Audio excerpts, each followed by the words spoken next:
एक साबुन बेचने वाला, आज स्टार्टअप की दुनिया का किंग। ये कहानी है राज शामाने की।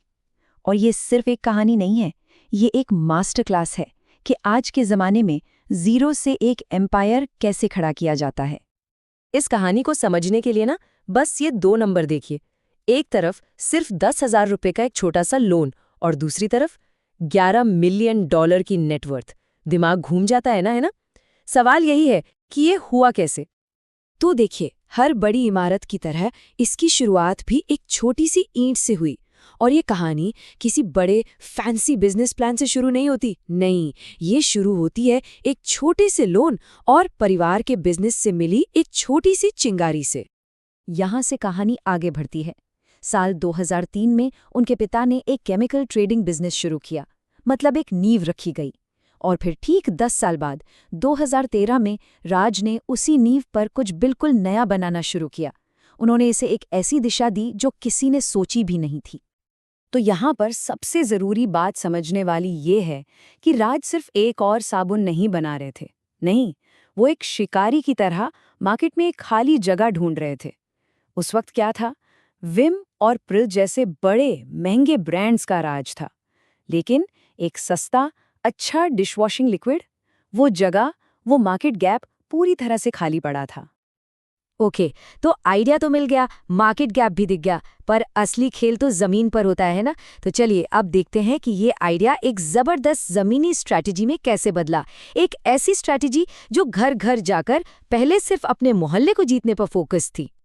ये कोई नॉर्मल सेल्स पिच नहीं थी, बिल्कुल नहीं। ये एक पूरा सोचा समझा सिस्टम था, स्टेप बाय स्टेप।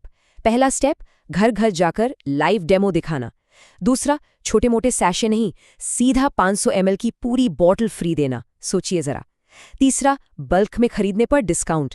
और चौथा, जो कि गेम चेंजर था, होम मेकर्स के लिए एक मल्टी लेवल मार्केटिंग मॉडल बनाना। और ये एक लाइन उनकी पूरी फिलॉसफी को बता देती है। असल में फोकस तुरंत पैसा बनाने पर था ही नहीं, फोकस था भरोसा जीतने पर, रिश्ते बनाने पर, क्योंकि वो जानते थे कि प्रॉफिट तो उसके बाद अपने आप आएगा। अब ये जो 25% का आंकड़ा है ना, ये बस एक नंबर नहीं है, ये एक स्ट्रोक ऑफ जीनियस था। ये सिर्फ कमीशन नहीं था, ये इंदौर के होम मेकर्स को एम्पावर करने का एक जरिया था, उन्हें अपना पार्टनर बनाने का एक तरीका था। और इसी 25% ने उन्हें रातों रात एक ऐसी डेडिकेटेड सेल्स फोर्स दे दी जो पैसों से भी नहीं खरीदी जा सकती थी। तो इस लोकल फर्स्ट प्लेबुक का रिजल्ट क्या रहा? जबरदस्त। और सबसे बड़ी बात, बहुत जल्दी आया। सिर्फ एक साल के अंदर ये साबुन का बिजनेस प्रॉफिटेबल हो चुका था। तो ठीक है, पहला लेवल पार हो गया, बिजनेस प्रॉफिट में आ गया। लेकिन राज यही नहीं रुके। अब उन्होंने अपनी इमारत की दूसरी ईंट रखनी शुरू की, और वो ईंट थी एक पावरफुल पर्सनल ब्रांड। मतलब कामयाबी के ऊपर अब इन्फ्लुएंस की एक और लेयर चढ़ाई जा रही थी। और ये जो ट्रांसफॉर्मेशन था, ये कोई अचानक नहीं हुआ, ये बहुत सोचा समझा कदम था। देखिए कैसे। 2015 में भारत को यूनाइटेड नेशंस में रिप्रेजेंट किया। 2016 से मोटिवेशनल स्पीच देना शुरू किया। और आज वो देश के टॉप लीडरशिप पॉडकास्ट में से एक होस्ट करते हैं। एक प्रोडक्ट बनाने वाले से एक ग्लोबल थॉट लीडर बनने का सफर। और उनके इन्फ्लुएंस का स्केल कितना बड़ा है, जरा ये नंबर देखिए, 400 मिलियन। ये उनके पॉडकास्ट के सालाना व्यूज हैं। 400 मिलियन, मतलब ये कोई छोटी मोटी फॉलोइंग नहीं है, ये एक पूरा मीडिया एम्पायर है। और ये भी नहीं कि वो कहीं भी जाके स्पीच दे रहे थे। नहीं, वो दुनिया की कुछ सबसे बड़ी और सबसे प्रतिष्ठित जगहों पर बोल रहे थे। Jaguar land rover, TCS global, Reliance industries, United Nations, TEDx. ये नाम ही अपने आप में बहुत कुछ कहते हैं। तो ठीक है, बिजनेस भी चल गया, पर्सनल ब्रांड भी बन गया। अब आता है इस कहानी का सबसे दिलचस्प और सबसे अहम हिस्सा, वो हिस्सा जहां ये दोनों चीजें आकर मिलती हैं। यानी उस जबरदस्त ऑडियंस को नए बिजनेस वेंचर्स में कैसे बदला जाए। सीधे शब्दों में कहें तो ऑडियंस को मोनेटाइज कैसे किया जाए। अब यहाँ पर उन्होंने एक और कमाल का काम किया। उन्होंने सिर्फ अपने लिए नहीं सोचा, उन्होंने एक ऐसा पूरा सिस्टम बना दिया जो उनके जैसे दूसरे क्रिएटर्स की मदद कर सके। मतलब जो रास्ता उन्होंने खुद बनाया, अब वो रास्ता दूसरों को भी दिखा रहे हैं। एक तरह से उन्होंने अपने पूरे एक्सपीरियंस को ही एक प्रोडक्ट में बदल दिया। और उस प्रोडक्ट का नाम है हाउस ऑफ एक्स। अब इस मॉडल को टेस्ट भी तो करना था, तो इसका पहला बड़ा टेस्ट केस हुआ पॉपुलर सिंगर किंग के साथ। अब किंग की अपनी एक बहुत बड़ी लॉयल फैन फॉलोइंग है, तो राज ने अपनी बिजनेस समझ और किंग ने अपना इन्फ्लुएंस मिलाया और लॉन्च किया एक परफ्यूम ब्रांड ब्लैंको।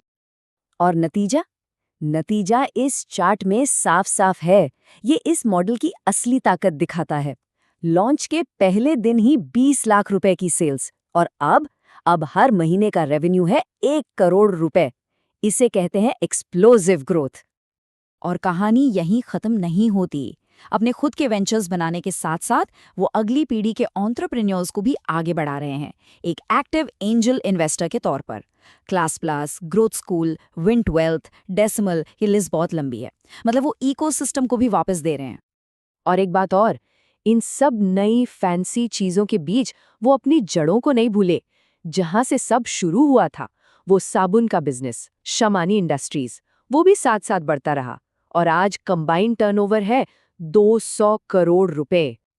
तो ये पूरी कहानी हमें घुमा फिराकर वापस वहीं ले आती है जहां से हमने शुरुआत की थी, उसी एक मूल मंत्र पर। एक फोकस्ड, सोचा समझा, लोकल फर्स्ट अप्रोच। मतलब धीरे धीरे, किलोमीटर दर किलोमीटर आगे बढ़ना, न कि एक ही झटके में सब कुछ जीत लेने की जल्दबाजी करना। तो आखिर में राज शमानी का ये पूरा सफर हमारे सामने एक बहुत बड़ा और जरूरी सवाल छोड़ जाता है। क्या आज के दौर में बिजनेस बनाने का सही तरीका बड़ी बड़ी छलांगे मारना है, या फिर सब्र के साथ किलोमीटर दर किलोमीटर चलकर एक मजबूत नींव बनाना है?